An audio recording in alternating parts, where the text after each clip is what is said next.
Welcome to the Mindful Spark. My name's Dave, and in this video we'll be covering the fourth video in the Happiness is in Your Hands series. In this video we'll be dealing with the happy hormones in the body. So when we move into a rest and digest mode, the endocrine system, or the system in our body which produces hormones, gives us healthy hormones like dopamine, oxytocin, serotonin and endorphins, often known as DOS. Now, these four hormones are really good for making us feel healthy, happy, safe, secure, at ease, and they're really important for a sense of well-being and happiness. How can we induce and how can we help to have more of these happy hormones? Well, let's look at dopamine. The easiest way to get dopamine is to learn how to smile more. Once we're smiling, as I explained in some of the other videos, even holding a spoon or a pen horizontally in our mouth will change the muscles in the face, and the brain will see this and go, Dave must be smiling, let's give him dopamine. And even after 15 or 20 seconds, we can start getting more dopamine and serotonin. Dopamine is also part of the anticipated reward system in the brain. So if we're expecting to get something, kind of have that slightly excited feeling, then we're going to start getting dopamine. So even by having the intention to improve our lives, if we wake up in the morning and say, today I'm going to have a better day than I did yesterday, I'm going to enjoy my day and be able to make the most of it, that starts giving us a sense of dopamine, because we're expecting things in our life to happen. We're opening up to the adventure of life, and that's a really good way of getting some nice dopamine into the system. Oxytocin we can get from things like connection. So when we feel close to people, when we have a shared experience, we're more likely to have oxytocin. If someone's telling you a story about themselves that maybe is a little bit sad and you feel empty towards them, that's oxytocin starting to be activated in the body. And again, it's a matter of maybe just connecting more with people.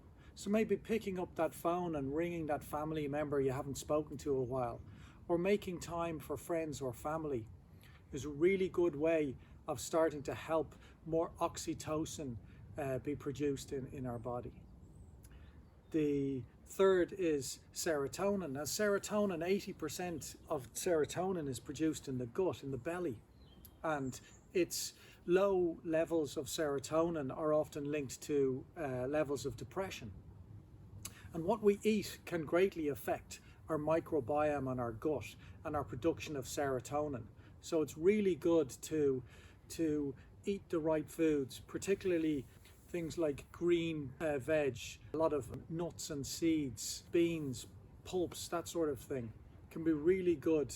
There's a chemical called L-tryptamine, and it can be converted in the brain into serotonin. So I think it's in Turkey, but again, you can Google it.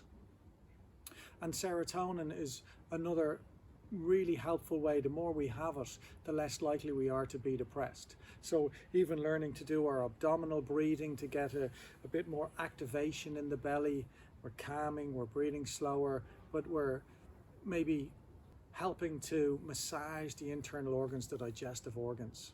And again, we can also go to the doctor or the health food shop and ask about things that would help our microbiome.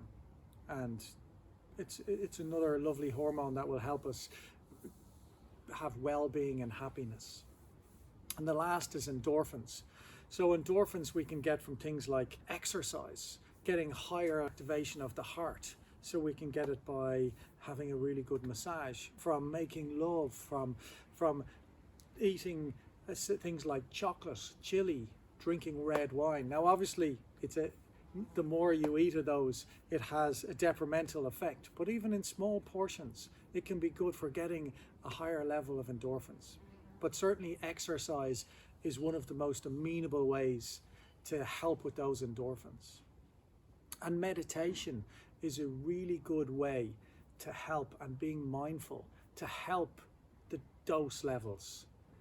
Dopamine, oxytocin, serotonin and endorphins. As we learn to meditate and maybe do things like loving kindness, which is wishing well for ourselves and then wishing well for others.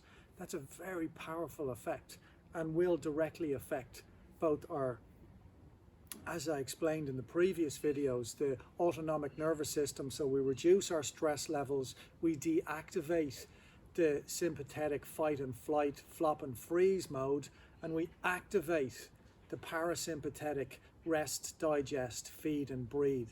And when we do that, we start getting more of these lovely hormones, and we're going to be much healthier. We're going to have a less sense of fatigue, be more engaged in the world, and become more self-aware.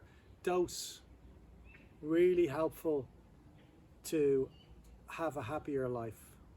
I hope this was helpful. Thank you.